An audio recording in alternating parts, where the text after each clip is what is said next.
आप सभी को प्रणाम। परम पूज्य गुरुदेव पंडित श्री राम शर्मा आचार्य जी के विचार प्रसार में आप सभी का स्वागत है। परम पूज्य गुरुदेव की आत्मकथा हमारी वसीयत और विरासत का अध्याय 16 हिमालय की तीसरी यात्रा ऋषि परंपरा का बीजारोपण का भाग 3 प्रारंभ होता है। इसके अतिरिक्त भी सामयिक प्रगति के लिए जनसाधारण को जो प्रोत्साहन दिए जाने हैं उनकी अनेक शिक्षाएं यहाँ दी जाती हैं। अगले दिनों और भी बड़े काम हाथ में लिए जाने हैं। गायत्री परिवार के लाखों व्यक्ति उत्तराखंड की यात्रा करने के लिए जाते समय शांति कुंज के दर्शन करते हुए यहाँ की रज मस्तक पर लगाते हुए तीर्थ यात्रा आरंभ करते हैं। बच्चों के अन्नप्राशन, नामकरण, मुंडन, यज्ञोपवीत आदि संस्कार यहाँ आकर कराते हैं, क्योंकि परिजन इसे सिद्ध पीठ मानते हैं। पूर्वजों के श्राद्ध तर्पण कराने का भी यहाँ प्रबंध है।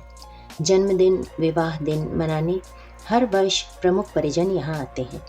बिना दहेज की शादियाँ हर वर्ष यहाँ व तपोभूमि मथुरा में होती हैं। इससे परिजनों को सुविधा भी बहुत रहती है और इस खर्चीली कुरीति से भी पीछा छूटता है। जब पिछली बार हम हिमालय गए थे और हरिद्वार जाने और शांति कुंज रहकर ऋषियों की कार्य पद्धति को पुनर्जीवन देने का काम हमें सौंपा गया था, तब यह असमंजस था कि इतना बड़ा कार्य हाथ में लेने में न केवल विपुल धन की आवश्यकता है, वरन इसमें कार्यकर्ता भी उच्च श्रेणी के होने चाहिए। वे कहाँ मिलेंगे? सभी संस्थाओं के पास वेतन भोगी हैं, वे भी चिन्ह पूजा करते हैं। हमें ऐसे जीवनदानी कहाँ से मिलेंगे? पर आश्चर्य है कि शांति कुंज में, ब्रह्म वर्चस्व में इन दिनों रहने वाले कार्यकर्ता ऐसे हैं जो अपनी बड़ी बड़ी पोस्टों से स्वेच्छा से त्यागपत्र देकर आए हैं। सभी ग्रेजुएट, पोस्ट ग्रेजुएट स्तर के हैं अथवा प्रखर प्रतिभा संपन्न हैं।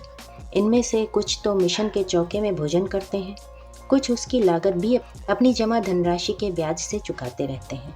कुछ के पास पेंशन आदि का प्रबंध भी है। भावावेश में आने जाने वालों का क्रम चलता रहता है, पर जो मिशन के सूत्र संचालक के मूलभूत उद्देश्य को समझते हैं वे स्थायी बनकर टिकते हैं। खुशी की बात है कि ऐसे भावनाशील नैष्ठिक परिजन सतत आते व संस्था से जुड़ते चले जा रहे हैं। होजारा अपनी जेब से एवं काम दिन रात स्वयं की तरह मिशन का। ऐसा उदाहरण अन्य संस्थाओं में चिराग लेकर ढूंढना पड़ेगा। यह सौभाग्य मात्र शांति कुंज को मिला है कि उसे MA, MSc, MD, MS, PhD, आयुर्वेदाचार्य, Sanskrit आचार्य स्तर के कार्यकर्ता मिले हैं। उनकी नम्रता, सेवा साधना, श्रमशीलता एवं निष्ठा देखते ही बनती है, जबकि वरीयता, योग्यता एवं प्रतिभा को दी जाती है, डिग्री को नहीं। ऐसा परिकर जोड़ना इस मिशन का बहुत बड़ा सौभाग्य है। जो काम अब तक हुआ है उसमें पैसे की याचना नहीं करनी पड़ी।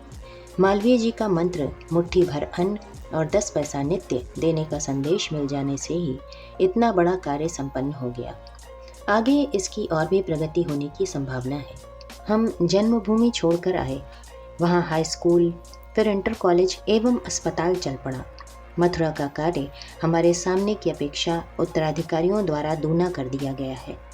हमारे हाथ का कार्य क्रमशः अब दूसरे समर्थ व्यक्तियों के कंधों पर जा रहा है, पर मन में विश्वास है कि घटेगा नहीं। ऋषियों का जो कार्य आरंभ करना और बढ़ाना हमारे जिम्मे था, वो अगले दिनों घटेगा नहीं। प्रज्ञा अवतार की अवतरण बेला में मत्स्य अवतार की तरह बढ़ता फैलता ही चला जाएगा। चाहे हमारा शरीर रहे या न रहे, किंतु हमारा परोक्ष शरीर सतत उस कार्य को करता रहेगा जो ऋषि सत्ता ने हमें सौंपा था। बो और काटो का मंत्र जो हमने जीवन भर अपनाया। हिमालय यात्रा से हरिद्वार लौटकर आने के बाद जब आश्रम का प्रारंभिक ढांचा बनकर तैयार हुआ तो विस्तार हेतु साधनों की आवश्यकता प्रतीत होने लगी। समय की विषमता ऐसी थी कि जिससे जूझने के लिए हमें कितने ही साधनों, व्यक्तियों एवं पराक्रमों की आवश्यकता अपेक्षित थी। 2 काम करने थे, एक संघर्ष, दूसरा सृजन। संघर्ष उन अवांछनीयताओं से जो अब तक की संचित सभ्यता, प्रगति और संस्कृति को निगल जाने के लिए मुंह बाए खड़ी है। सृजन उसका जो भविष्य को उज्जवल एवं सुख शांति से भरा पूरा बना सके। दोनों ही कार्यों का प्रयोग समूचे धरातल पर निवास करने वाले 500 करोड़ मनुष्यों के लिए करना ठहरा था। इसलिए विस्तार क्रम अनायास ही अधिक हो जाता है। निज के लिए हमें कुछ भी न करना था। पेट भरने के लिए जिस सृष्टा ने कीट पतंगों तक के लिए व्यवस्था बना रखी है, वो हमें क्यों भूखा रहने देगा? भूखे उठते तो सब हैं, पर खाली पेट सोता कोई नहीं। इस विश्वास ने निजी कामनाओं का आरंभ में ही समापन कर दिया। न लोभ ने कभी सताया, न मोह ने। वासना, तृष्णा और अहंता में से कोई भी भवबंधन जैसी बंध कर पीछे न लग सकी। जो करना था भगवान के लिए करना था, गुरुदेव के निर्देशन पर करना था। उन्होंने संघर्ष और सृजन के दो ही काम सौंपे थे, सो उन्हें करने में सदा ही उत्साह रहा। टाल मटोल करने की प्रवृत्ति न थी और न कभी इच्छा हुई। जो करना सो तत्परता और तन्मयता से करना। ये आदत जन्मजात दिव्य अनुदान के रूप में मिली और आद्यावधि यथावत बनी रही। जिन साधनों की नव सृजन के लिए आवश्यकता थी, वे कहाँ से मिले, कहाँ से आए?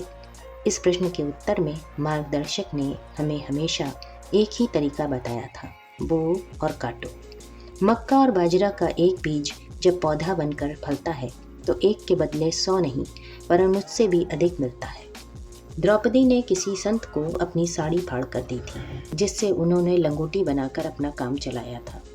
वही आड़े समय में इतनी बनी कि उन साड़ियों के गट्ठे को सिर पर रखकर भगवान को स्वयं भाग कराना पड़ा। जो तुझे पाना है उसे बोना आरंभ कर दे। यही बीज मंत्र हमें बताया और अपनाया गया। प्रतिफल ठीक वैसा ही निकला जैसा कि संकेत किया गया। शरीर, बुद्धि और भावनाएं, स्थूल, सूक्ष्म और कारण शरीरों के साथ भगवान सबको देते हैं। धन स्व उपार्जित होता है। कोई हाथों हाथ कमाता है तो कोई पूर्व संचित संपदा को उत्तराधिकार में पाते हैं। हमने कमाया तो नहीं था, पर उत्तराधिकार में अवश्य समुचित मात्रा में पाया। इन सबको वो देने और समय पर काट लेने के लायक गुंजाइश थी, सो बिना समय गंवाए उस प्रयोजन में अपने को लगा दिया। रात में भगवान का भजन कर लेना और दिन भर विराट ब्रह्म के लिए, विश्व मानव के लिए समय और श्रम नियोजित रखना, यह शरीर साधना के रूप में निर्धारित किया गया। बुद्धि दिन भर जागने में ही नहीं, रात्रि के सपने में भी लोक मंगल की विधाएं विनिर्मित करने में लगी रही। अपने निज के लिए सुविधा संपदा कमाने का ताना बाना बुनने की कभी भी इच्छा ही नहीं हुई। अपनी भावनाएं सदा विराट के लिए लगी रहीं। प्रेम किसी वस्तु या व्यक्ति से नहीं, आदर्शों से किया। गिरों को उठाने और पिछड़ों को बढ़ाने की ही भावनाएं सतत उमड़ती रहीं। इस विराट को ही हमने अपना भगवान माना। अर्जुन के दिव्य चक्षु ने इसी विराट के दर्शन किए थे। यशोदा ने कृष्ण के मुख में सृष्टा का यही स्वरूप देखा था। राम ने पालने में पड़े पड़े माता कौशल्या को अपना यही रूप दिखाया था और काकभूषण भी इसी स्वरूप की झांकी करके धन्य हुए थे। हमने भी अपने पास जो कुछ था उसी विराट ब्रह्म को विश्व मानव को सौंप दिया। बोने के लिए इससे उर्वर खेत दूसरा कोई हो नहीं सकता था। वो समयानुसार फला फूला। हमारे कोठे भर गए। सौंपे गए दो कामों के लिए जितने साधनों की ज़रूरत थी वे उसी में जुट गए। शरीर जन्मजात दुर्बल था। शारीरिक बनावट की दृष्टि से उसे दुर्बल कह सकते हैं। जीवनी शक्ति तो प्रचंड थी ही। जवानी में बिना शाक, घी, दूध के 24 वर्ष तक जौ की रोटी और छाछ लेते रहने से वो और कृश हो गया था। पर जब बोने काटने की विधा अपनाई तो 75 वर्ष की इस उम्र में भी वो इतना सुदृढ़ है कि कुछ ही दिन पूर्व उसने एक बिगड़ैल सांड को कंधे का सहारा देकर चित्त पटक दिया और उससे भागते ही बना। सर्वविदित है कि अनीति एवं आतंक के पक्षधर किराए के हत्यारे ने 1 वर्ष पूर्व 5 बोर के रिवॉल्वर से लगातार हम पर फायर किए और उसकी सभी गोलियां नलियों में उलझी रह गईं। रिवॉल्वर उससे भय के मारे वहीं गिर गई। अब की बार वो छुरेबाजी पर उतर आया। छुरे चलते रहे, खून बहता रहा, पर भौंके गए सारे प्रहार शरीर में सीधे न घुसकर तिरछे फिसल कर निकल गए। डॉक्टरों ने जख्म सी दिए और कुछ ही सप्ताह में शरीर ज्यों का त्यों हो गया। इसे परीक्षा का एक घटनाक्रम ही कहना चाहिए कि 5 बोर का लोडेड रिवॉल्वर शातिर हाथों में भी काम न कर सका। जानवर काटने के छुरे के 12 प्रहार मात्र प्रमाण के निशान छोड़कर अच्छे हो गए। आक्रमणकारी अपने बम से स्वयं घायल होकर जेल जा बैठा। जिसके आदेश से उसने ये किया था उसे फांसी की सजा घोषित हुई। असुरता के आक्रमण असफल हुए। एक उच्च स्तरीय दैवी प्रयास को निष्फल कर देना संभव न हो सका। मारने वाले से बचाने वाला बड़ा सिद्ध हुआ। इन दिनों 1 से 5 करने की सूक्ष्मीकरण विधा चल रही है, इसलिए क्षीणता तो आई है, तो भी बाहर से काया ऐसी है जिसे जितने दिन चाहे जीवित रखा जा सके, पर हम जानबूझकर इसे इस स्थिति में रखेंगे नहीं। कारण कि सूक्ष्म शरीर से अधिक काम लिया जा सकता है और स्थूल शरीर उसमें किसी कदर बाधा ही डालता है। शरीर की जीवनी शक्ति असाधारण रही है, उसके द्वारा 10 गुना काम लिया गया है। शंकराचार्य विवेकानंद 32-35 वर्ष जिए, पर 350 वर्ष के बराबर काम कर सके। हमने 75 वर्षों में विभिन्न स्तर के इतने काम किए हैं कि उनका लेखा जोखा लेने पर वे 750 वर्ष से कम में होने वाले संभव प्रतीत नहीं होते। ये सारा समय नवसृजन की एक से एक अधिक सफल भूमिकाएं बनाने में लगा है। निष्क्रिय, निष्प्रयोजन और खाली कभी नहीं रहा। बुद्धि को भगवान के खेत में बोया और वो असाधारण प्रतिभा बनकर प्रकटी। अभी तक लिखा हुआ साहित्य इतना है कि जिसे शरीर के वजन से तोला जा सके। यह सभी उच्च कोटि का है। आर्ष ग्रंथों के अनुवाद से लेकर प्रज्ञा युग की भावी पृष्ठभूमि बनाने वाला ही सब कुछ लिखा गया है। आगे का सन 2000 तक का हमने अभी से लिख कर रख दिया है।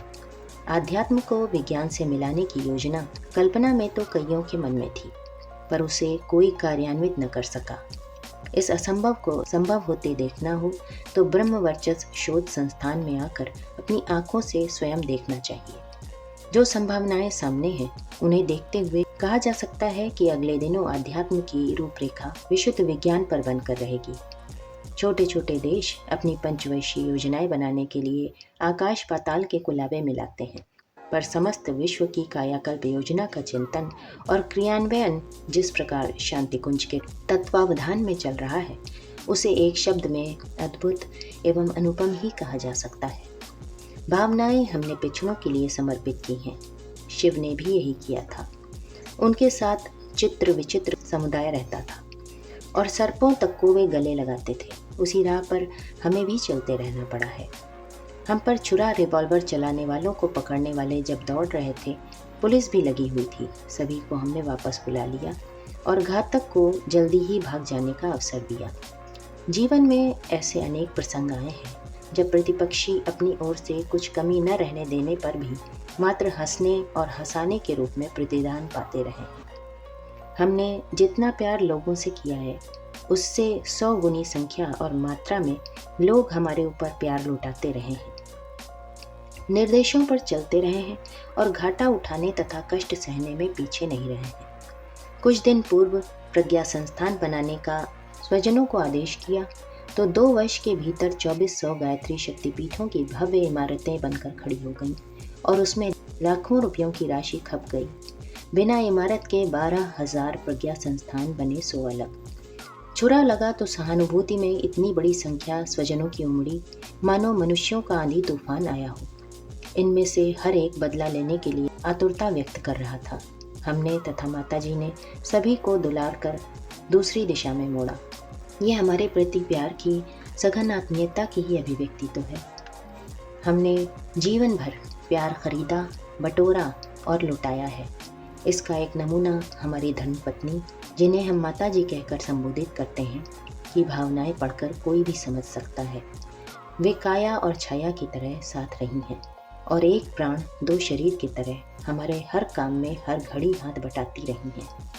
पशु पक्षियों तक का हमने ऐसा प्यार पाया है कि वे स्वजन सहचर की तरह आगे पीछे फिरते रहे हैं।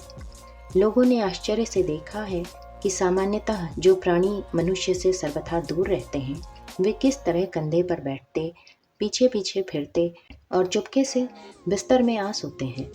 ऐसे दृश्य हजारों ने हजारों की संख्या में देखे और आश्चर्यचकित रह गए हैं। ये और कुछ नहीं, प्रेम का प्रतिदान मात्र था। धन की हमें समय समय पर भारी आवश्यकता पड़ती रही है। गायत्री तपोभूमि, शांति कुंज और ब्रह्म वर्चस्व की इमारतें करोड़ों रुपए मूल्य की हैं। मनुष्य के आगे हाथ न पसारने का व्रत निभाते हुए अचानक ही ये सारी आवश्यकताएं पूरी हुई हैं। पूरा समय काम करने वालों की संख्या 1000 से ऊपर है। इनकी आजीविका की ब्राह्मणोचित व्यवस्था बराबर चलती रहती है। प्रेस प्रकाशन, प्रचार में संलग्न जीप गाड़ियाँ तथा अन्य खर्चे ऐसे हैं जो समयानुसार बिना किसी कठिनाई के पूरे होते रहते हैं। ये वो फसल है जो अपने पास की एक एक पाई को भगवान के खेत में बो देने के उपरांत हमें मिली है। इस फसल पर हमें गर्व है। जमींदारी समाप्त होने पर जो धनराशि मिली है वो गायत्री तपोभूमि निर्माण में दे दी। पूर्वजों की छोड़ी जमीन किसी कुटुंबी को न देकर जन्मभूमि में हाई स्कूल और अस्पताल बनाने में दे दी। हम व्यक्तिगत रूप से खाली हाथ हैं। परियोजनाएं ऐसी चलाते हैं जैसी लखपति और करोड़पति लोगों के लिए भी संभव नहीं है। ये सब हमारे मार्गदर्शक के उस सूत्र के कारण संभव हो पाया है जिसमें उन्होंने कहा, जमा मत करो, बिखेर दो, बो और काटो। सब प्रवृत्तियों का उद्यान जो प्रज्ञा परिवार के रूप में लहलहाता दृश्यमान होता है, उसकी पृष्ठभूमि इसी संकेत के आधार पर बनी है। इसी के साथ ये अध्याय यहीं समाप्त होता है। हमारी वसीयत और विरासत, पृष्ठ संख्या 104 से 121। आप सभी को अपना बहुमूल्य समय देने के लिए हृदय से आभार एवं अनगिनत धन्यवाद। सादर प्रणाम।